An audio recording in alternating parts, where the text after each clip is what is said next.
Chers amis internautes, bonjour. Nous sommes à 2 pas de Notre-Dame et également de la place Maubert Mutualité, devant le restaurant Loubnan, qui signifie Liban, tout simplement, en libanais.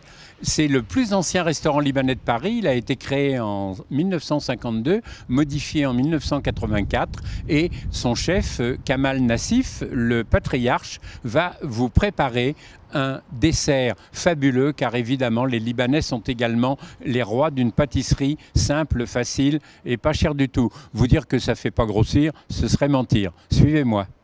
J'ai à mes côtés Kamal Nassif, le patriarche de la famille Nassif. Nous sommes dans sa cuisine. Alors évidemment une collection impressionnante de fabuleux desserts. Et aujourd'hui votre dessert du dimanche, c'est le katayef. Katayef, ce qui veut dire... Le katayef, ça vient de, le mot en arabe, ça vient du mot atafa. Atafa, ça veut dire cueillir. Et quand on voit une belle fille avec des joues toutes roses, on va lui dire, on va vous cueillir votre rose. Mais je ne suis pas une jeune fille. Et voilà. Quels sont les ingrédients nécessaires? Alors, ils sont là. Les ingrédients nécessaires pour fabriquer le atayef, c'est la farine, une petite pincée de sucre avec une petite pincée de sel, de la levure, un peu de l'eau et du lait.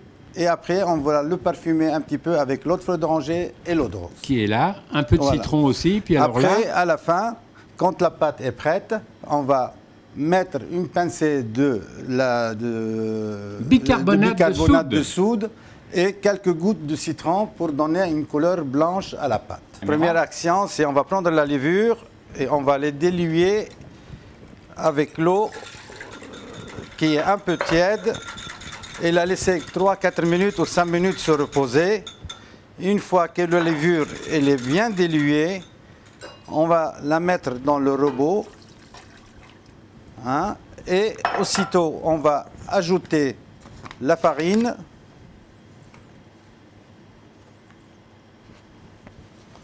Et après, vous passe le pack de lait. Le pack de lait.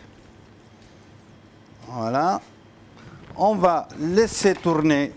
Vous mettez pas un peu de... tout à l'heure. Ah, tout à l'heure. Le sel et le sucre, c'est tout à l'heure. Attention, j'espère que c'est bien verrouillé, car oui, on risque... il n'y a pas de problème. On risque l'accident. Voilà. Là, on va tourner et on va surveiller la pâte qui ne soit pas trop épaisse. Il faut que la pâte soit liquide comme un yaourt, même un peu plus qu'un yaourt.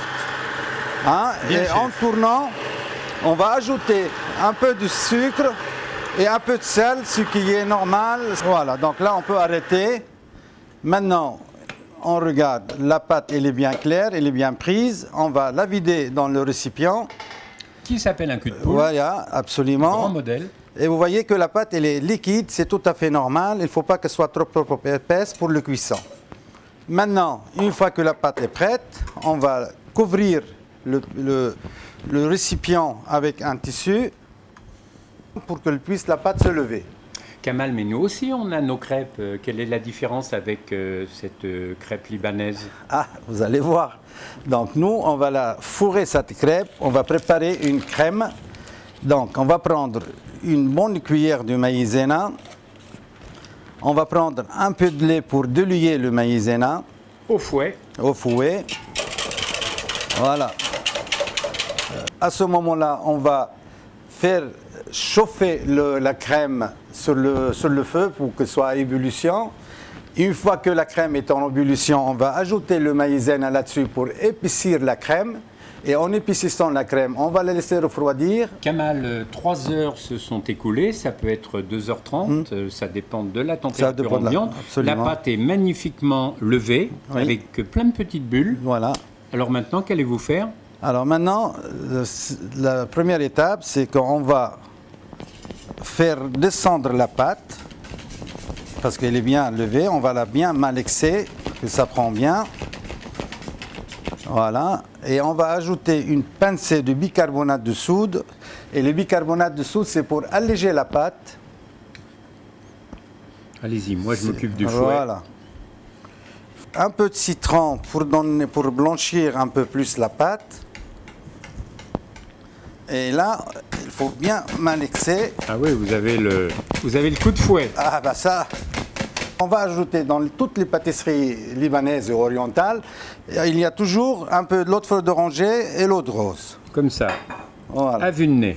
À vue de nez, hop. On va de nouveau fouetter. Et là, c'est prêt pour le cuisson. Kamal, ça sent très bon déjà. Bah, François, maintenant, on va commencer le cuisson. Donc, on va verser des petites quantités sur la plaque. Et vous allez voir, elle va faire des petites rondelles.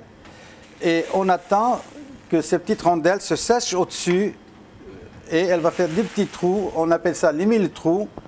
Kamal, ces petites crêpes pleines de trous sont prêtes, cuites. Et donc, vous allez les farcir. Alors maintenant, on va arriver à la phase finale. Donc, on va farcir les crêpes avec la petite crème de lait que nous avons préparée. Donc, on va prendre une petite quantité, la mettre dans la plate de la main et on va pincer de l'extérieur pour former un petit cornet. Vous voyez? Alors évidemment, ces crêpes ne sont pas sucrées. Kamal, vous les sucrez avec du sirop. Voilà, c'est sucré avec un sirop qui est préparé à la maison chez soi, du sucre à base de l'eau et une petite goutte de citron pour qu'il soit bien dilué. Et vous allez voir. Et vous pouvez le parfumer avec l'eau de feuille d'oranger et l'eau de rose. Mon cher Kamal, vous connaissez la règle. Vous devez goûter votre préparation. N'hésitez pas. C'est à moi l'honneur, François. Si je vous dis Kamal, quand c'est bon, il n'y en a pas meilleur que ça. Voilà, atyab min haik. C'est génial. Merci.